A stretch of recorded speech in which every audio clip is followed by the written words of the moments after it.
Meus irmãos, a graça e a paz do Senhor Jesus. Amém?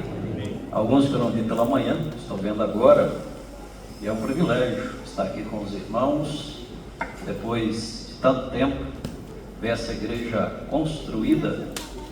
Alguns que estavam aqui lembram quando nós limpamos esse lote aqui, né? Quem estava na limpeza do lote? Tinha alguns aqui, né?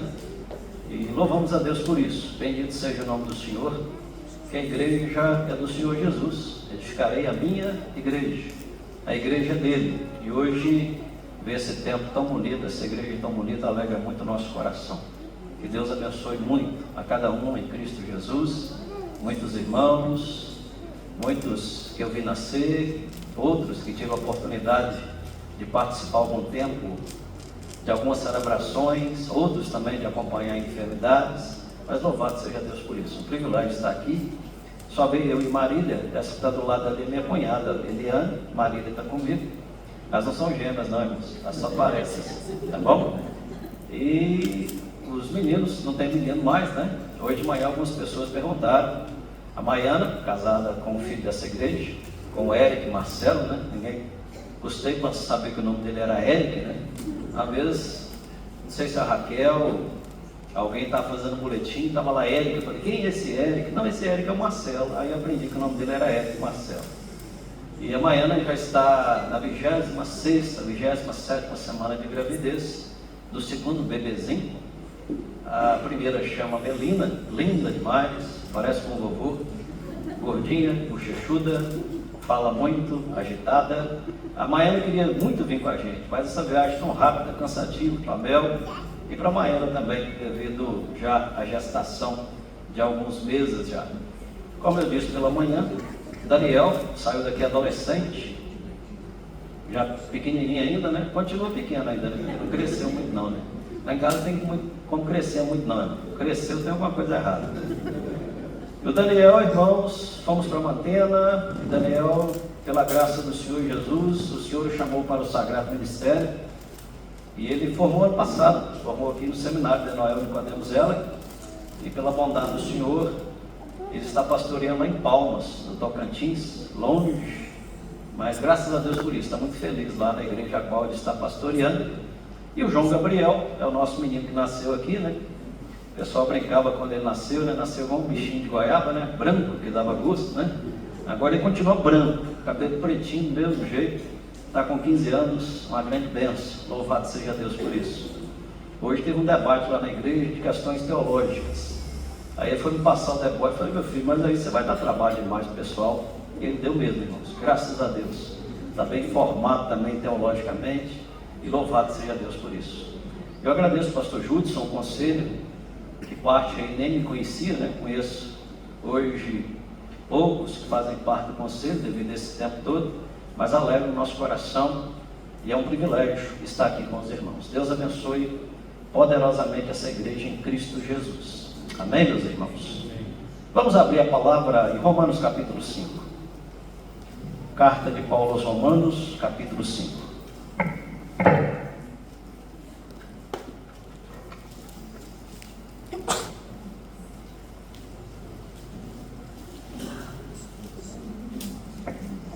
Romanos capítulo 5, verso de 1 a 5.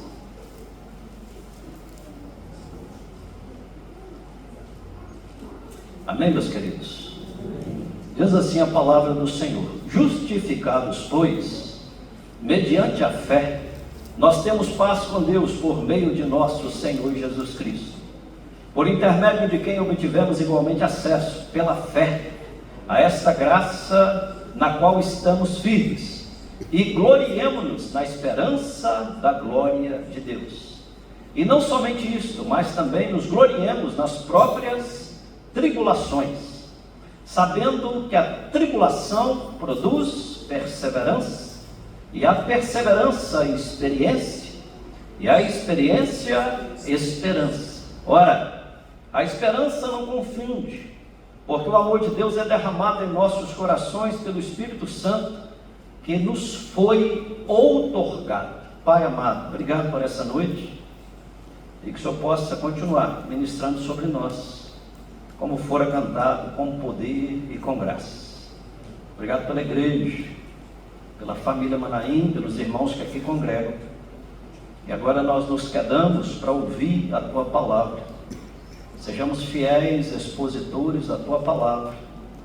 Que haja edificação, que haja consolo e que haja também, Deus, a ministração bíblica do santo livro do Senhor. Muito obrigado, em nome de Jesus. Amém.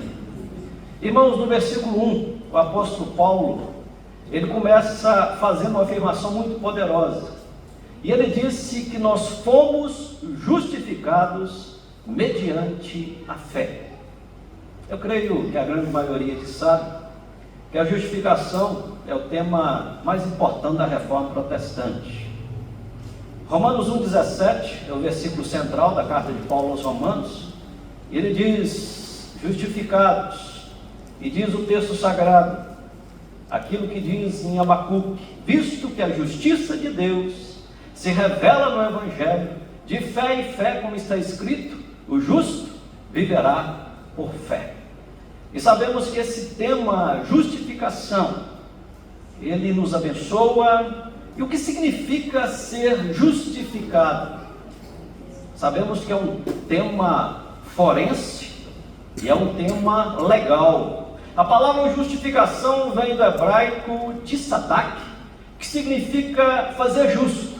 No Novo Testamento vem do grego dikaios, que quer dizer inocentar, declarar e tratar como justo. Ou seja, justificados. Nós fomos justificados. Ou seja, o Deus Pai, em Cristo Jesus, declarou a nossa absolvição pelo sangue de Jesus, que foi pago e derramado na cruz do Calvário. Então, em outras palavras, dizer que nós fomos justificados significa que Deus nos inocentou dos nossos pecados. Quando Ele olha para nós hoje, Ele não vê um monte de pecadores, Ele vê homens e mulheres que foram declarados inocentes por conta do Senhor Jesus. Só que tem um detalhe importante nessa história. De que maneira que nós tomamos posse e nos apropriamos dessa justificação? O próprio apóstolo Paulo diz, justificados, pois, mediante a fé. Sem fé é impossível agradar a Deus. Ou seja, pela fé, nós nos apropriamos dessa justificação. Infelizmente, muitas pessoas passam a vida inteira buscando uma maneira de se justificarem diante de Deus, para não irem para o inferno, através de boas obras, através de serviços sociais, através de leis de Moisés, e quando, na verdade, uma única coisa basta, que é ter fé no Senhor Jesus Cristo. Diz a carta de Paulo, pela graça sois salvos mediante a fé, isso não vem de vós, é o quê? É um dom de Deus.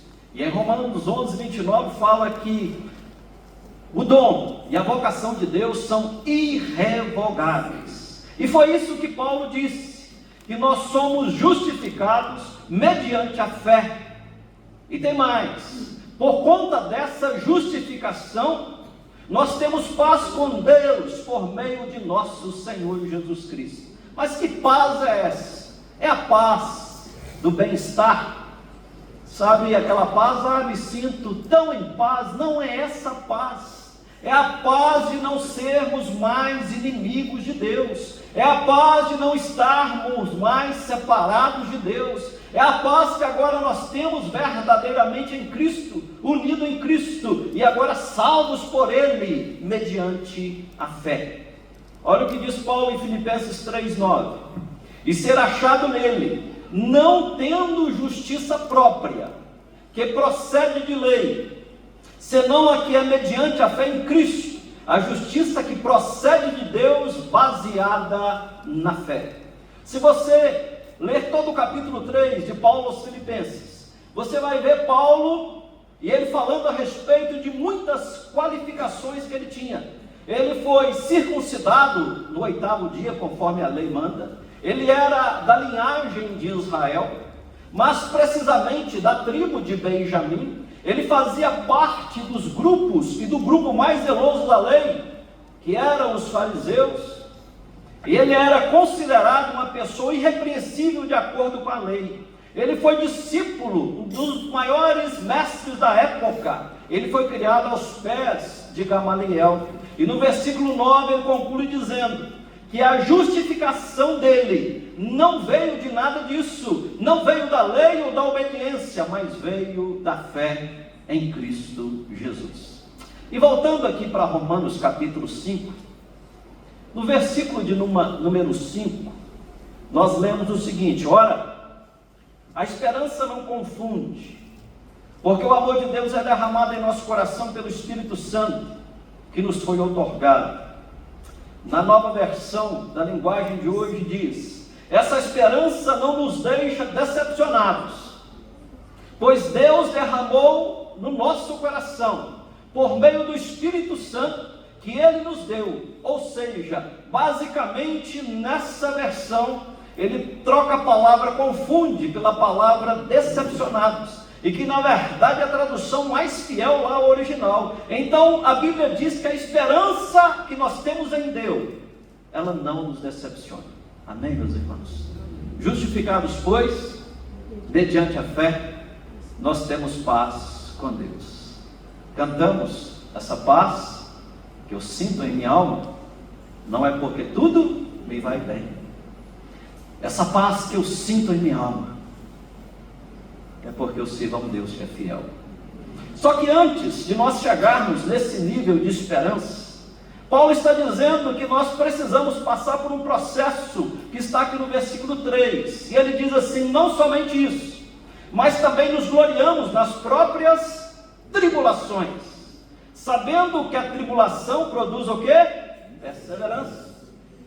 A perseverança, experiência. E a experiência, esperança. Você observa que é como se fosse uma escada com alguns degraus?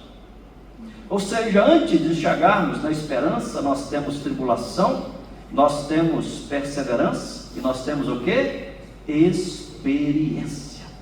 E para nós chegarmos nesse topo, esperança, tribulação, perseverança e experiência, nós vamos passando por alguns degraus. E qual deve ser a nossa resposta diante de cada degrau que a vida nos apresenta? E eu gostaria de falar sobre um tema aqui nessa noite, que é tribulação, perseverança, experiência e esperança. O primeiro degrau que nós vemos aqui é da tribulação. Observe comigo. São as situações que o próprio Jesus permite que passemos na nossa vida. Lembra de Romanos 8, 28? Sabemos que todas as coisas cooperam para o bem daqueles que amam a Deus, daqueles que foram chamados segundo o seu propósito. Irmãos, por mais que você não consiga entender, por mais que você não consiga enxergar com seus olhos naturais, sempre tem um propósito por detrás das tribulações. Temos passado um tempo de tantas lutas, irmãos, tantas enfermidades. Nesse inteirinho aí nós passamos pelo Covid. Não sei por aqui, mas lá na minha terra, em Mantena, tinha semana que nós fazíamos um enterro de 6 pessoas. Cheguei a fazer 6 ofícios únicos no tempo do Covid. Algo que ali nos chamou a atenção é que dia pós-Covid, onde podia agora fazer velório, por 2 vezes morreu uma pessoa e teve de esperar outra que estava sendo velada na igreja. Ou seja, meus irmãos, não foi à toa que Paulo escreveu que ele se gloriava nas próprias tribulações, porque ele sabia que havia valor nesse tipo de sofrimento. Acompanhe comigo. A palavra tribulação significa pressão ou ato de prensar. Qual a diferença entre um carvão e um diamante, além do valor comercial. Qual que é a diferença, irmãos? Pense comigo. Tem algum químico aqui no nosso meio? Qual a diferença do carvão e do diamante? Se você for olhar a estrutura molecular deles, o carvão e o diamante possuem basicamente a mesma composição. Eles são formados de carbono. A grande diferença é que o diamante e o carvão é que ele foi submetido a grandes pressões e temperaturas debaixo da terra. O diamante sofreu pressão. O diamante passou por grandes temperaturas. E aquele que tem a mesma estrutura molecular do carvão se tornou em quê? Em diamante. Em outras palavras, foi a pressão que trouxe valor para o diamante. O Senhor usa as tribulações para nos transformar em diamantes valiosos. Onde nós podemos encontrar esse princípio na Bíblia? Será que você se lembra de alguma lição que tenha aprendido através da tribulação? Lembra de Abraão, o pai da fé? Abraão, irmãos, ele tinha uma promessa que pairava sobre ele, que dele se faria uma grande nação, que a sua descendência seria como as estrelas do céu e seria como a areia do mar. Só que ele já era velho, sua esposa, além de velha, estéril. Mas diz a Escritura que ele esperou contra a esperança. Meus irmãos, nós precisamos aprender a esperar contra a esperança. E nós temos aqui nesse texto um segundo degrau. Que degrau é esse, pastor? É o degrau da perseverança. Ah, queridos, nesse contexto aqui de Romanos, perseverança é você continuar dando a resposta certa a Deus, mesmo no meio das tribulações. Preguei hoje Apocalipse capítulo 2, 10. Ser fiel até a morte, receberei, ou dar-te-ei o quê? A coroa da vida. Irmãos amados, é você ficar firme no meio das dificuldades. João 16:33 fala que no mundo nós passaríamos por aflições. Meus irmãos, se você fizer uma pesquisa rápida no Google aí, sabe qual foi a palavra mais acessada no ano 2024? A ansiedade. Sabe o Brasil? O Brasil é o segundo país em ansiedade do mundo. Nós vivemos, irmãos, tempos difíceis. Se o Brasil é o segundo país em ansiedade do mundo, e o penúltimo passo antes da depressão é a ansiedade, imagina para onde nós estamos indo. E a grande questão, irmãos, é aprender a vivermos cheio da esperança. Nós temos um exemplo lá em Atos 2:42, e diz assim: e perseveravam na doutrina dos apóstolos, na comunhão e no partir do pão e nas orações. A Bíblia está dizendo aqui que os discípulos de Jesus perseveravam na doutrina dos apóstolos, eles perseveravam na comunhão, no partir do pão e também nas orações. Sabe o que é perseverança, irmãos? Traduzindo para nós, perseverança é manter-se firme no teu posto, é não arredar o pé. É Marcos capítulo 5, Jairo, que tinha uma filha morta em casa. Mateus 9:18 fala que a menina estava morta, e ele buscou o Senhor Jesus e falou: Senhor, impõe as tuas mãos sobre minha filha e ela será curada. E diz o texto sagrado que Jesus foi com ele. Mas o mesmo texto sagrado fala que uma multidão o cercava, uma multidão comprimia o Senhor Jesus. E nós vemos a história até chegar aquela menina, até aquela palavra: menina, levanta e anda. Nós vemos um Jairo aguardando. Nós vemos agora a história da mulher do fluxo de sangue, que toca no Senhor Jesus, e Jesus para e pergunta assim: quem me tocou? Os discípulos: Senhor, eles todos te tocam, o Senhor é comprimido e alguém te tocou. Ou seja, irmãos, eu imagino ali aquele texto, que todos os lugares que Jesus olhava, quem ele via? Jairo. A mulher do fluxo de sangue tocou, e ali Eu creio que quando ele olhou, ele viu Jairo. Quando ele para e fala assim, quem me tocou? Ele viu Jairo. Ou seja, perseverança é ficar firme no teu posto. Meu irmão, não pare de adorar, não pare de buscar, não pare de crer, não pare de orar. Acompanhe comigo aqui essa história da pressão que eles estavam passando. Primeiro, Jesus tinha morrido e ressuscitado, e não mais fisicamente com eles. Letra B, eles tinham acabado de descobrir que tudo que eles estavam fazendo a vida inteira era errado, era só uma religião de homens. Letra C, eles não tinham uma estrutura de igreja bonitinha, que eles só tinham de chegar e assentar. Na verdade, eles estavam começando a estruturar essa igreja. Letra D, isso sem falar nas perseguições. Qualquer vacilo, eles podiam ser mortos. Foi um tempo de muita pressão. Foi ali que eles foram forjados e transformados nos pais da igreja, que mudaram a história através da pregação da palavra.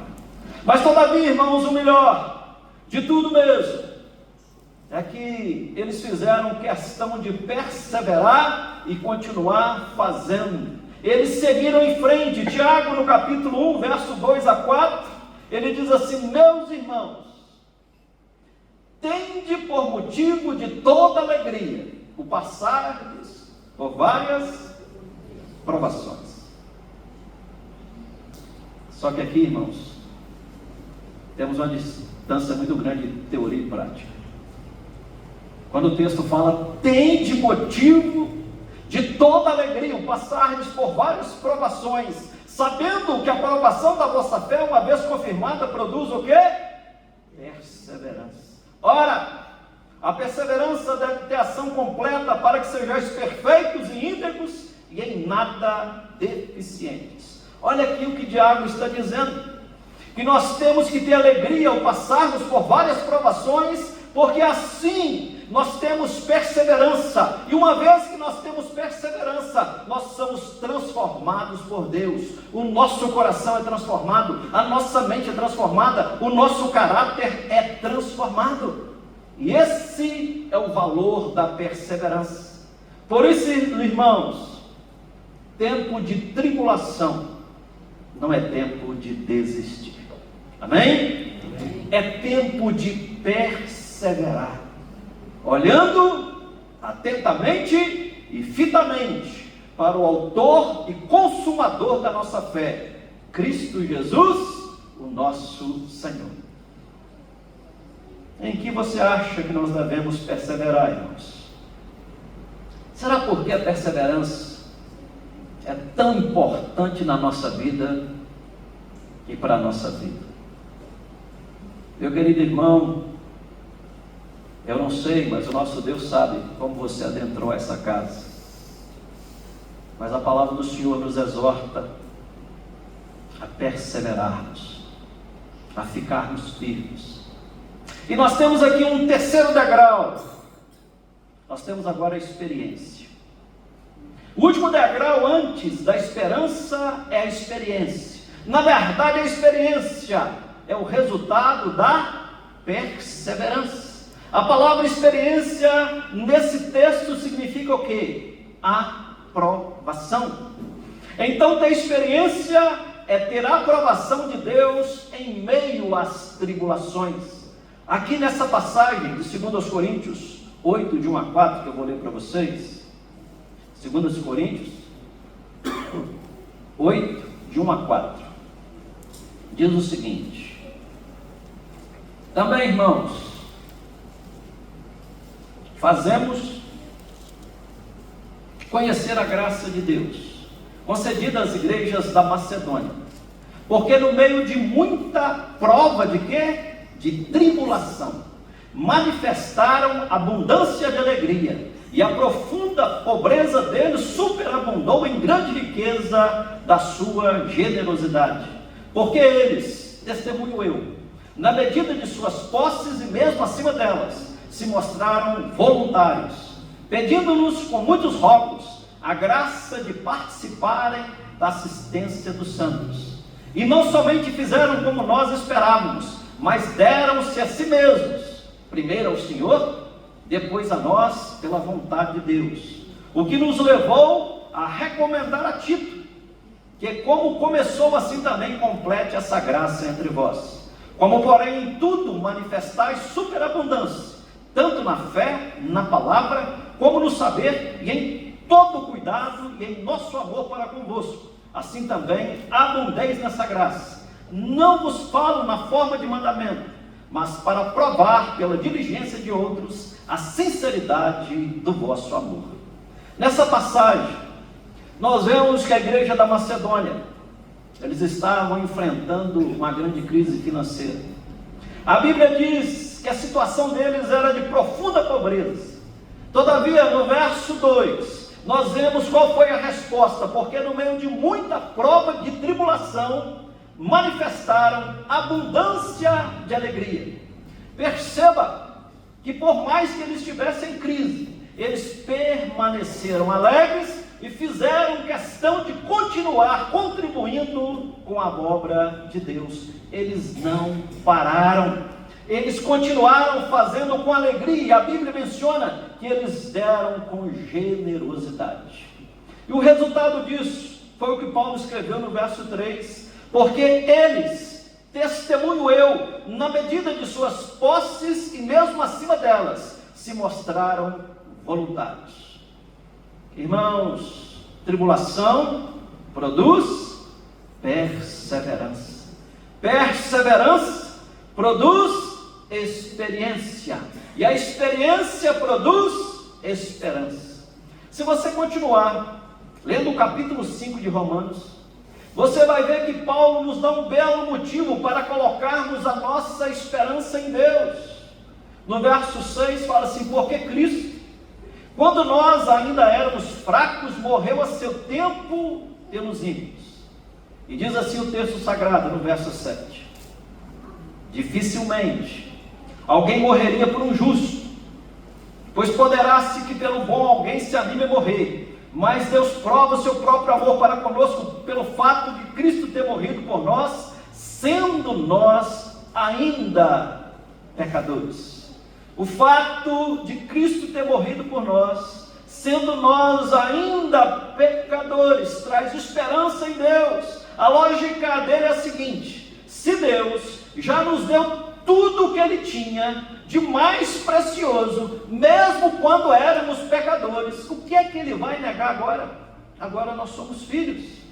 Diz a Escritura Sagrada em Gálatas 3:26, que em Cristo Jesus nós somos o quê? Filhos de Deus. João capítulo 1:12, mas a todos quanto pois receberam, deu-lhes o poder de serem chamados filhos de Deus. Queridos, é por isso que nós podemos esperar grandes coisas do Senhor. O primeiro degrau foi o da tribulação. Tem sido provado, meu irmão, tem sido atribulado. O segundo degrau foi perseverança. Meu irmão, não arrede do seu posto. Eu sou de um lugar pequeno, irmãos. Sou de Conselheiro Pena, alguns aqui sabem. E hoje eu estou num lugar também muito pequeno, chamado Mantena. E quando eu morava em Conselheiro Pena, estou com 57 anos, no sul da minha casa tinha um madeiramento de cerca que era de braúna. Quem conhece braúna aqui? Josias conhece. E eu volto lá agora, depois de 50 anos. O toco de braúna está no mesmo lugar. Perseverança é manter-se firme no teu posto. Você chega lá e ele está no mesmo lugar depois de mais de 50 anos. Terceiro degrau, irmãos, é a experiência. E você observe que a esperança, agora aqui ela não é mais um degrau, mas ela é um lugar. É como subindo degrau por degrau, exaustivamente cansados, às vezes desanimados, empurrados, passamos pelo degrau da tribulação, da perseverança, da experiência, e chegamos e nos deliciamos com a esperança. Se a nossa esperança em Cristo se limita apenas a essa vida, nós somos o quê? Os mais miseráveis e infelizes desse mundo. Nós temos esperança. Eu quero trazer à memória o que me pode dar esperança? As misericórdias do Senhor são a causa de nós não sermos consumidos, porque elas se renovam a cada manhã. Aleluia. Irmãos, tem dia que eu acordo pela manhã, quase todos os dias, e eu lembro do salmista, ele fala assim: aos seus amados ele o dá enquanto dorme. Eu paro e falo assim: meu Deus, louvado seja o teu nome.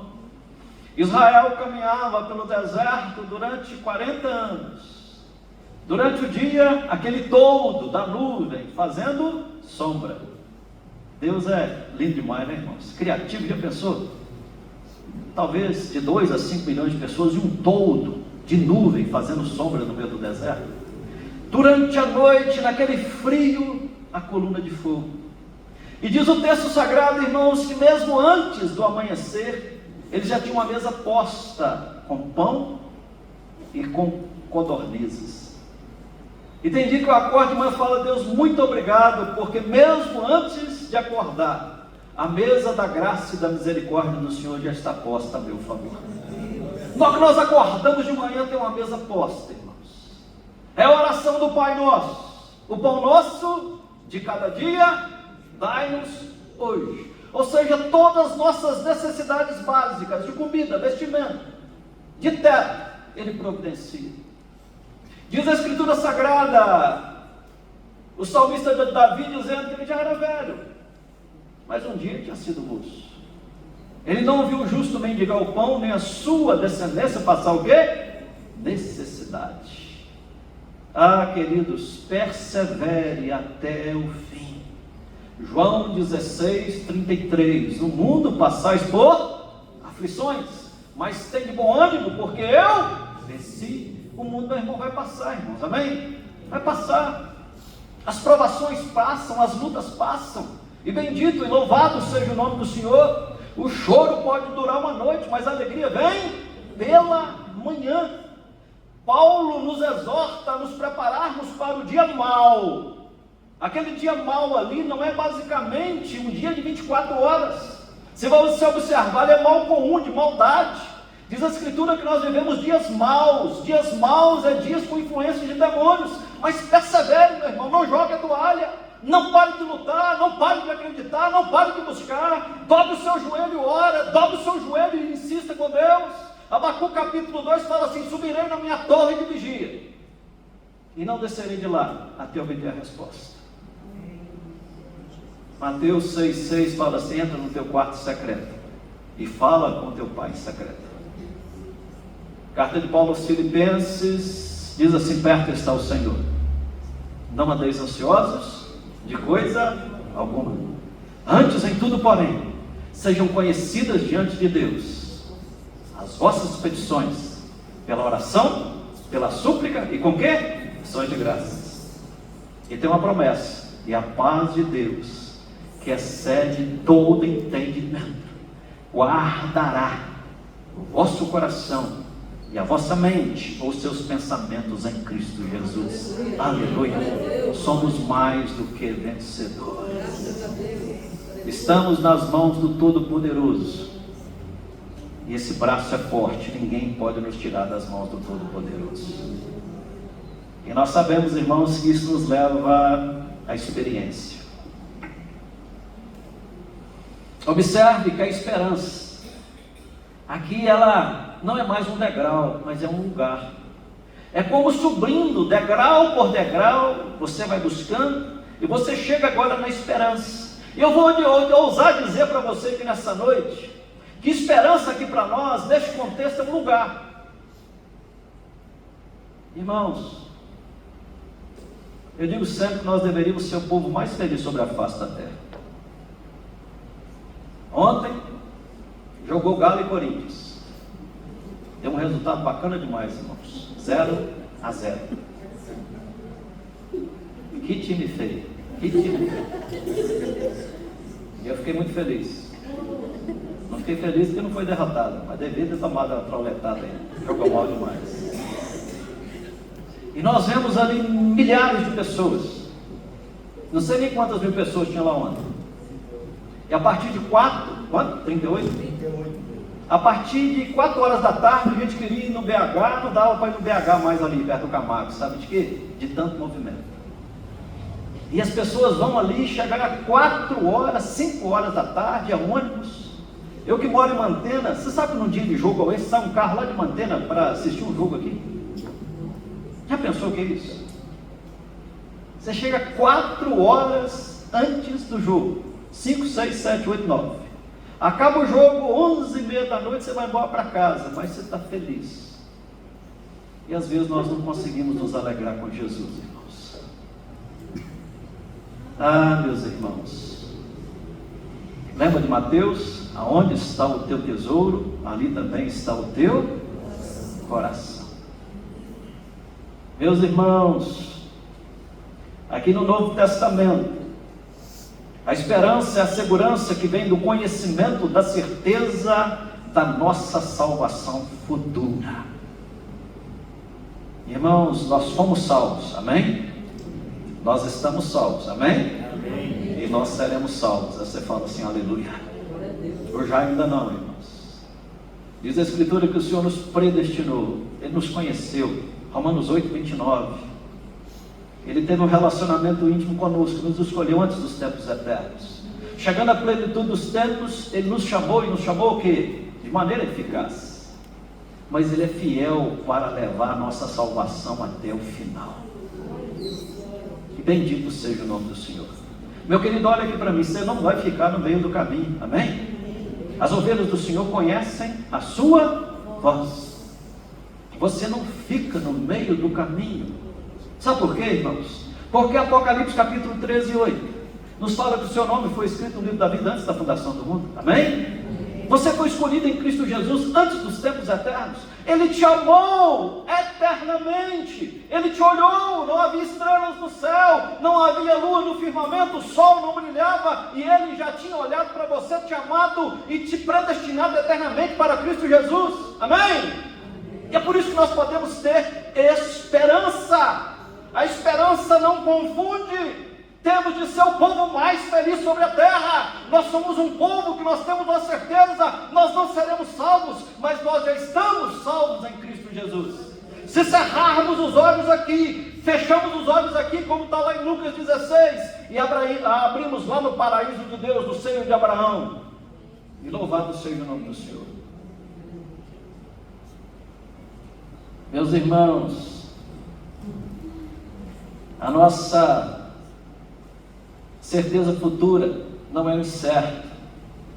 A prova de que essa esperança não será confundida está garantida aqui e agora pelo conhecimento do amor de Deus que o Espírito Santo derrama no coração do crente. O que é que diz a Escritura, irmãos? Que o Espírito Santo testifica ao meu coração. Somos o quê? Filhos de Deus. Já pensou o que é isso? Já pensou o que é ser filho de Deus? Vou te dar um detalhe importante aqui. Depois o pastor Júdice conserta os erros teológicos. Pastor Júdice, estou um pouquinho mais rodado que o senhor, né? Com respeito devido. Eu falo, irmãos, o papel do pastor que vem visitar não é doutrinar a igreja. O pastor depois doutrina, se a gente falar coisa errada. Mas assim, meus irmãos, nós somos o único povo que tem essa certeza. A certeza de vida eterna em Cristo Jesus. O apóstolo Paulo diz, estou persuadido a partir está com o Senhor, que será o quê? Incomparavelmente melhor. Cerramos os olhos aqui, irmãos, e abrimos na presença do Senhor. Que privilégio!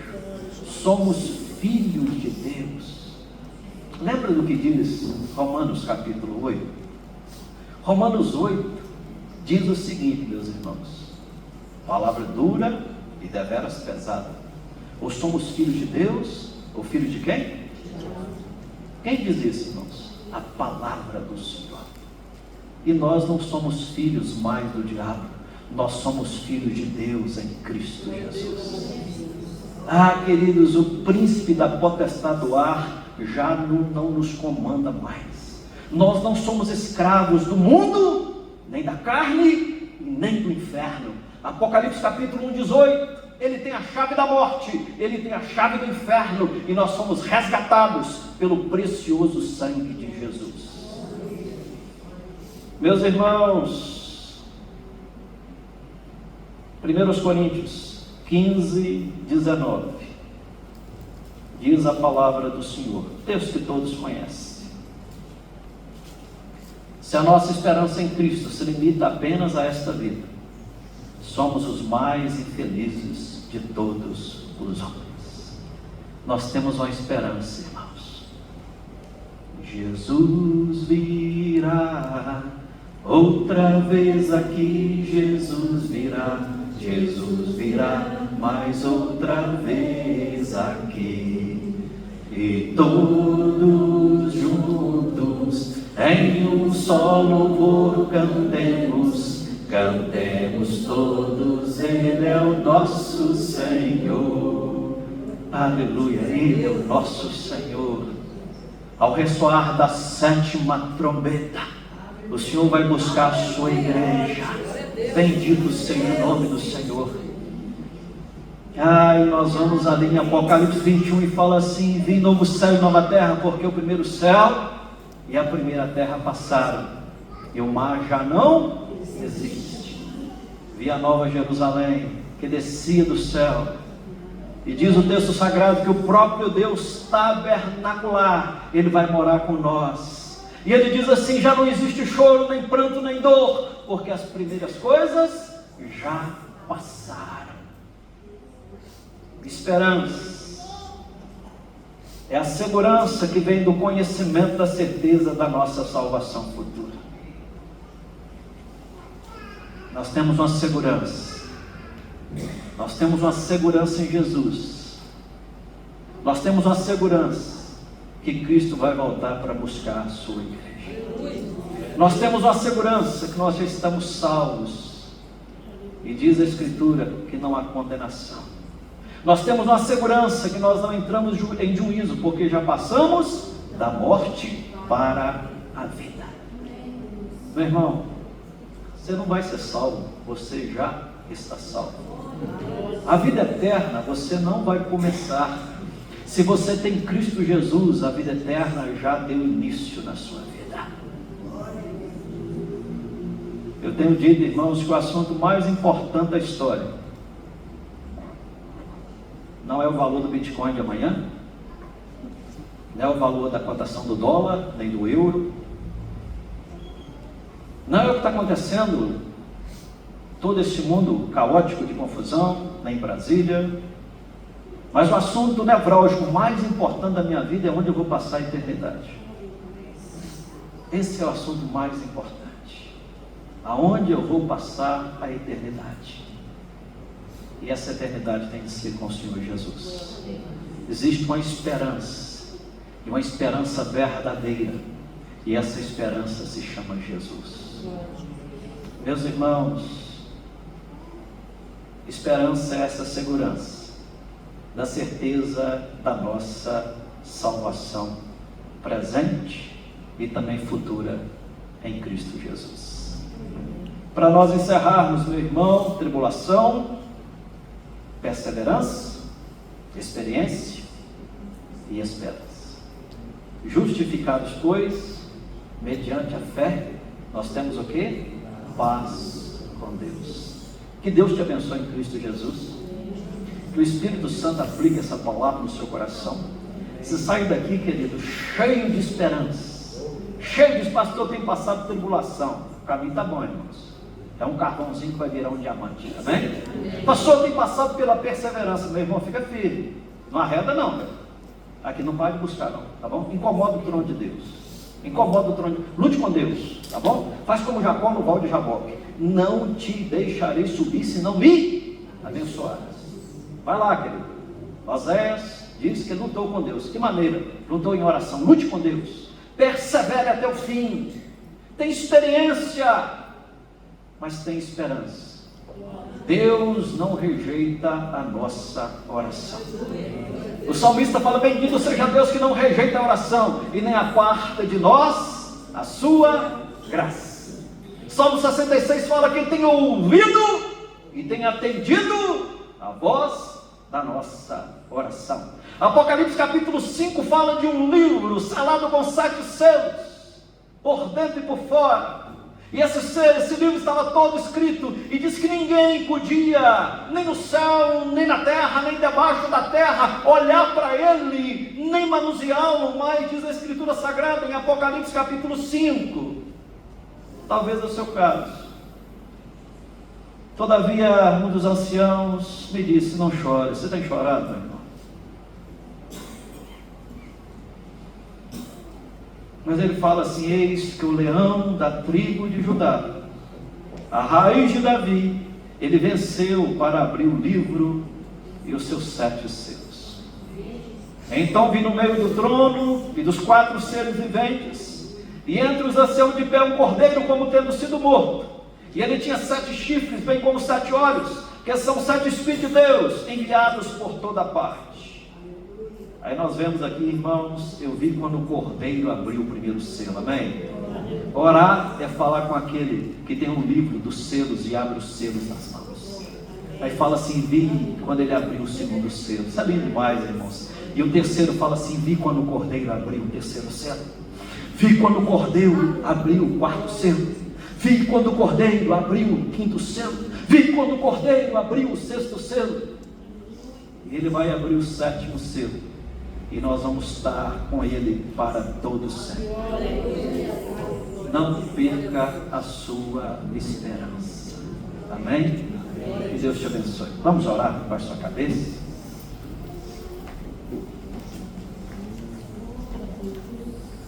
Deus Pai, muito obrigado pela palavra do Senhor. Pedimos que o Espírito Santo aplique em nossos corações. Possamos sair daqui cheios de esperança. Talvez alguém entrou aqui nessa noite dizendo: quero trazer na memória o que me pode dar esperança. E saiam se regozijando, entendendo que as misericórdias do Senhor são a causa de nós não sermos consumidos. Louvamos-te e te adoramos, em nome de Jesus. Amém e amém.